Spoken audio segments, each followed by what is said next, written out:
C'est un livre puissant, à l'écriture délicate, aux mots choisis. Merci Patrick de Saint-Exupéry d'être avec nous sur TV5 Monde. Bonjour. Vous publiez La Traversée aux éditions Les Arènes, qui est un texte fort, hein, je le disais, où vous faites le récit de votre périple entre Kigali et Kinshasa, entre le Rwanda et la République démocratique du Congo, et principalement dans cette immense forêt congolaise, au long aussi du fleuve Congo. Vous avez finalement voulu faire la lumière, en fait, parce que vous êtes journaliste, vous avez suivi ce dossier rwandais depuis longtemps, et vous avez donc voulu faire la lumière, je le disais, sur ce que la France a qualifié de double génocide.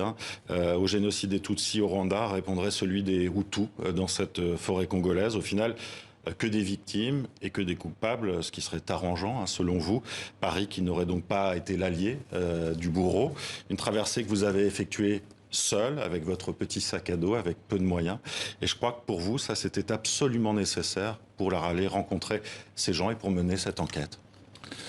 Oui, parce que pendant des années et des années, il y a une espèce de théorie qui s'est construite, à laquelle vous faisiez allusion, celle du double génocide, qui consiste à dire il y a eu un premier génocide et il y en aurait eu un deuxième. Ce qui fait que personne ne comprenait rien à toute cette histoire, parce que ça devenait très compliqué. Que permettait le double génocide? Cette théorie, en gros, elle permet d'inverser les responsabilités. Les victimes deviennent coupables et les coupables deviennent victimes. Et c'est ça le négationnisme. Et pour voir quelle était la réalité des faits, quoi. J'ai décidé, mais j'étais pas tout seul, pas parce que j'étais avec Jean-Philippe Stassen, un superbe dessinateur, et nous sommes partis tous les deux faire cette traversée en partant de Kigali au Rwanda jusqu'à Kinshasa pour essayer de retrouver les traces de ce supposé deuxième génocide, voire interroger les gens, poser des questions. C'était un peu compliqué, c'était un peu long, mais c'est ce que nous avons fait, quoi. Et vous aviez, vous le dites, vous l'écrivez au début, un peu de réticence, un peu de difficulté à aller faire cette enquête au départ. Pour quelle raison? Pour une raison toute simple, c'est que un génocide, c'est un événement tellement exceptionnel, tellement inouï, tellement incroyable, que là, on nous disait, et ça venait de tous les côtés, de tous les responsables presque en France, ça venait de tous les côtés, qu'il s'en était produit un deuxième très peu de temps après le premier au Rwanda et dans un pays voisin. Donc ça paraissait un peu incohérent à la base, mais en même temps, on le disait c'était proclamé avec une telle force, une telle sûreté de soi que on finissait par François Mitterrand, par Hubert Védrine, Alain Juppé, Dominique de Villepin, des généraux, des amiraux, qui tous entonnaient cette chanson du double génocide, qu'on finissait par douter. Et à un moment donné, on ne pouvait que se dire, mais il faut aller voir et aller poser des questions pour une raison toute simple, parce que un génocide, ça laisse des traces. Ouais. C'est une brûlure permanente de là où ça peut se produire. Même près de 30 ans après, justement. Et c'est ça que vous allez voir, que vous allez constater. Vous commencez donc votre enquête à Kigali, c'est le début de votre livre. Et puis ensuite, à partir de Goma, en RDC, là, vous commencez à rencontrer des gens qui n'ont jamais entendu parler de ce génocide. Mais c'est ça qui est stupéfiant. Et c'est là où on rentre dans quelque chose d'absolument incroyable. C'est que ce pseudo-deuxième génocide qui a été proclamé partout, qu'on entendait sur toutes les antennes, enfin un peu partout, dès qu'on commençait à poser la question aux Congolais qui vivaient sur place, qui avaient 20 ans à l'époque et qui en ont 45 aujourd'hui, ils étaient là en train de dire, mais de quoi tu parles? Et alors, ça c'était le premier type de réaction, mais il y avait d'autres réactions où au contraire, des Congolais venaient dire, oui, il y a eu beaucoup de massacres, donc il y a eu un génocide. Et après on discutait, mais je leur disais, mais des massacres, ça fait pas un génocide, il peut y avoir des tas de massacres, ça n'a rien à voir, c'est pas un génocide. Et alors là, on discutait, puis il me disait à la fin, bah oui, effectivement, t'as raison, c'est pas un génocide, il y a eu des massacres et c'était la vengeance.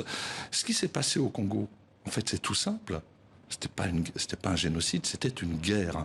Il s'est déroulé une guerre. Et cette de guerre 1993 à 2003, c'est ça à peu près. Là, je vais rester sur la première période, c'est-à-dire après le génocide au Rwanda, jusqu'à la chute de Mobutu. Et là, ce qui s'est passé, c'était une guerre, juste une guerre terrible, atroce, où il y a eu des morts. Il y en a eu beaucoup de morts au Congo. Il ne s'agit pas de ne pas le mentionner. C'était terrible, atroce. Mais le fondement de cette guerre, quel était-il? C'était les extrémistes Hutus qui ont emmené leur peuple, mais dans une fuite folle, infernale, et qui ont immolé leur peuple pour essayer d'aller jusqu'au bout de l'idée d'extermination qu'ils avaient des Tutsis au Rwanda. C'est quelque chose, on rentre dans une pure démence absolue. Et que des responsables français aient pu reprendre les mots de ces extrémistes Hutus, leur donner crédibilité et y croire, c'est simplement stupéfiant. Alors vous dites stupéfiant, mais au tout début de votre livre, vous posez la question: à quel moment franchit-on le point de non-retour, hein, écrivez-vous. Vous rappelez aussi plus loin dans votre livre le cynisme, hein, d'un François Mitterrand qui s'adresse, selon le Figaro, justement à des proches, expliquant qu'un génocide là-bas, ce n'est pas pareil en fait. Ben, je suis même pas sûr que ça soit du cynisme. C'est vrai. Quelque part, ces propos de François Mitterrand ont été vrais et sont vrais. Quelle importance a eu le génocide des Tutsis au Rwanda à partir du moment où le monde entier est capable de se focaliser sur un pseudo-deuxième génocide au Congo? Est-ce qu'on a vraiment accordé l'importance que ça mérite, cet événement incroyable qui s'est déroulé au Rwanda? Ça, c'est le premier point. Et puis le deuxième point, pendant des années et des années, Hubert Védrine s'est fait le chantre de cette théorie. Il s'en est fait l'orchestrateur en chef. Et pendant des années et des années, il a pu en toute impunité piétiner les morts, saccager les mémoires et violer les âmes. C'est incroyable. Et tout ça au nom de la France. Alors qu'Hubert Védrine n'a jamais été élu. Ça n'a toujours été qu'un apparatchik de l'appareil d'État. C'est l'idée aussi coloniale de la France, sa mission civilisatrice que vous battez en brèche. Vous terminez d'ailleurs le livre, je ne vais pas tout dévoiler, mais à l'ambassade de France, dans un endroit qui est... voilà, c'est comme un signe. Enfin, c'est-à-dire qu'on suit aussi le voyage de la dépouille du président rwandais qui a été tué de cet avion, hein, voilà, le Juvénal Habyarimana. Vous allez et vous questionnez justement ce que la France a à faire aussi en Afrique, tout simplement, ce qu'elle y allait, et dans les inconscients des politiques aussi de l'époque en France, des années 90, peut-être même jusqu'à aujourd'hui, il y a aussi ça encore, il y a aussi peut-être cette conception civilisatrice qui reste malgré tout. On a parlé des bienfaits de la colonisation. Hein. Oui, mais pas que la France, parce qu'en fait c'est l'Europe, Oui. C'est pas la France spécifiquement, c'est une attitude qui est parfaitement propre à l'Europe. Et en fait le livre démarre à partir d'une réflexion sur Conrad et le cœur des ténèbres, mais pour une raison toute simple. C'est que lorsque Conrad entame son voyage au Congo, il l'entame en 1890.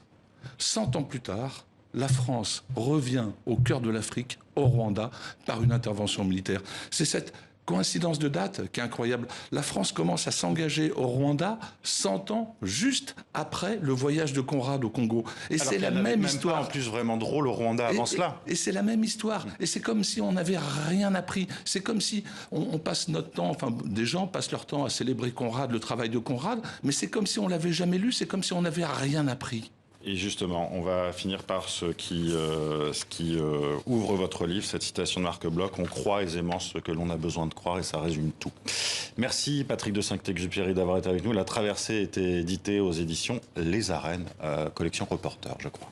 Merci. Merci à vous d'avoir été avec nous.